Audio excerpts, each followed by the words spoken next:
ശബരിമല ദർശനം നടത്തിയ ശേഷം വീട്ടിൽ തിരിച്ചെത്തിയ കനകദുർഗ ഭർത്തൃമാതാവിനെ മർദ്ദിച്ചുവെന്ന പരാതിയിൽ പെരിന്തൽമണ്ണ പോലീസ് കേസെടുത്തു.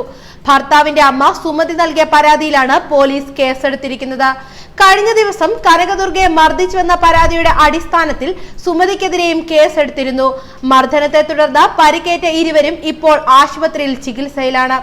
സുപ്രീം കോടതി വിധിയുടെ അടിസ്ഥാനത്തിൽ ശബരിമല ദർശനം നടത്തിയ കനകദുർഗ പ്രതിഷേധക്കാരുടെ വധഭീഷണിയെ തുടർന്ന് പോലീസ് സുരക്ഷയിൽ രഹസ്യ കേന്ദ്രത്തിൽ കഴിയുകയായിരുന്നു.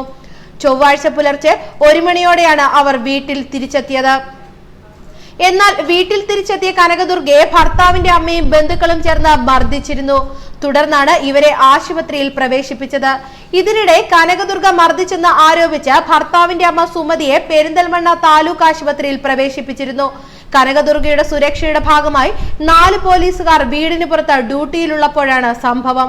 പെരിന്തൽമണ്ണ ആനമങ്ങാട് സപ്ലൈകോ മാനേജർ ഇൻചാർജായ കനകദുർഗയുടെ അവധി ചൊവ്വാഴ്ച അവസാനിക്കുന്നതിനാലാണ് വീട്ടിലെത്തിയത്.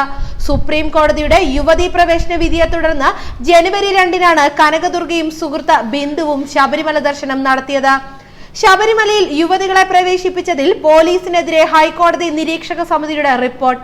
ബിന്ദുവിനെയും കനകദുർഗയെയും ശബരിമലയിൽ എത്തിച്ചത് അനധികൃത സൗകര്യമൊരുക്കിയാണെന്നും VIP പരിഗണന ലഭിച്ചെന്നും ഇവരെ സ്റ്റാഫ് ഗേറ്റ് വഴി സന്നിധാനത്തേക്ക് പ്രവേശിപ്പിച്ചത് അനധികൃതമാണെന്നും റിപ്പോർട്ടിൽ പറയുന്നു. ഇരുവർക്കും ദർശനത്തിനായി പോലീസ് പ്രത്യേക സൗകര്യമൊരുക്കി.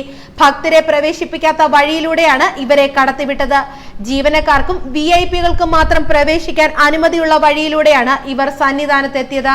ശ്രീകോവിലിന് മുന്നിലേക്ക് എത്തിച്ചതും ഇതേ മാർഗത്തിലൂടെയാണെന്നും പോലീസ് ഇവർക്ക് പ്രത്യേക പരിഗണന നൽകിയെന്നും നിരീക്ഷക സമിതി റിപ്പോർട്ടിൽ ചൂണ്ടിക്കാട്ടുന്നു. ന്യൂസ് ഡെസ്ക് മലയാളി വാർത്ത.